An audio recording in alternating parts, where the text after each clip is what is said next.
what advice would you offer to those who are looking for a career change or looking to transition to the workforce? No, great question. And so one of the things that I would say for anybody that's thinking about, transitioning in their career, is to one, be open and flexible, to where your skills could land. And I would say that too, especially for members of the body of Christ, for believers, is to ask God to show you where to go. I think about where I was, and I probably could take on any kind of job. Like I'm not averse to um, blue collar hustle work. That's in me, right? I've had a lot of odd jobs coming up through high school and college. That if I do what I got to do during the time when I wasn't working, I had a part time job stocking shelves at the grocery store with a master's degree. You do what you got to do, Do what right? you got to do. Do what you got to do. But when you're looking at work as a calling, then that's something where you're like, all right, Lord, you put something in me. I want to be able to use this gift or these gifts you've given me for your glory. So there's that. Then also be flexible about where that could be. And I understand that the workforce is very dynamic now, and job needs and people, employers need talent.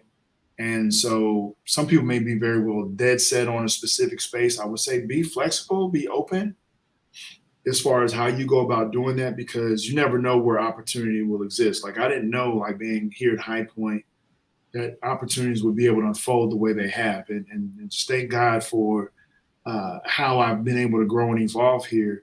That's been phenomenal. I understand it may not necessarily be everyone's testimony, but it's mine, and I own that, and I'm not ashamed of it. But for those that are looking in their space, just to be open, you just never know where those opportunities are. And so definitely you have to have a sense of flexibility. I'd say after that too is to really be open to having conversations with people, because a lot of times people will see this job application process as very transactional. Here's a job site. I submit my application. You sit and you call me, and I wait for you to call. And then what, right? And so what will happen is it can be very disheartening when you don't hear anything. So what Absolutely. needs to happen is you need to engage wherever your name goes. So if I land my name in said company, it might be helpful if I try to talk to someone at this company that you need to learn about the space that you're going to get into. What does this organization stand for? Do they align with your beliefs and your values? Do they align with your lifestyle and what you're trying to accomplish in life, right? If you need better work life balance, then you probably don't need a job where you're traveling all over the place and you're away from your family.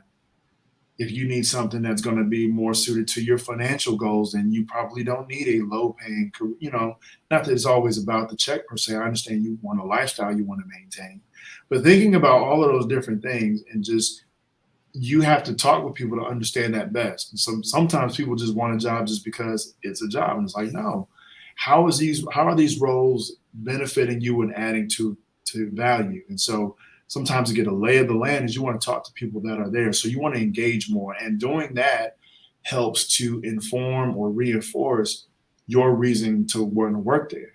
And so the more you do that, I think the more real it becomes to you as far as like, okay, this is why I want to do this work, or here are the skills that I want to learn, right?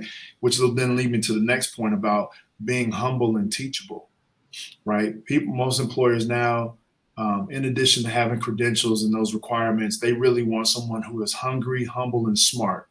And I remember somebody putting that to me. I can't quite remember where I heard that, but those three words were like critical, right? I talked about being humble and teachable, but being hungry, humble, and smart.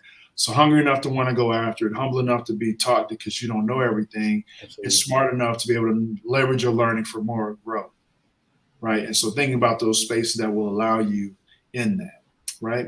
And so those will be some of the things that I would leave with anyone that's kind of thinking about their career transition, and to have conversations with mentors and leaders and things of that nature, just to give you some guidance, because you don't always know, you don't always see what opportunities may be out there.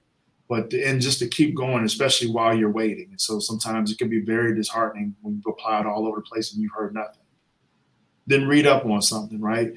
Do a listen to a podcast, or on that topic, or on that subject, or on that company, or on that industry.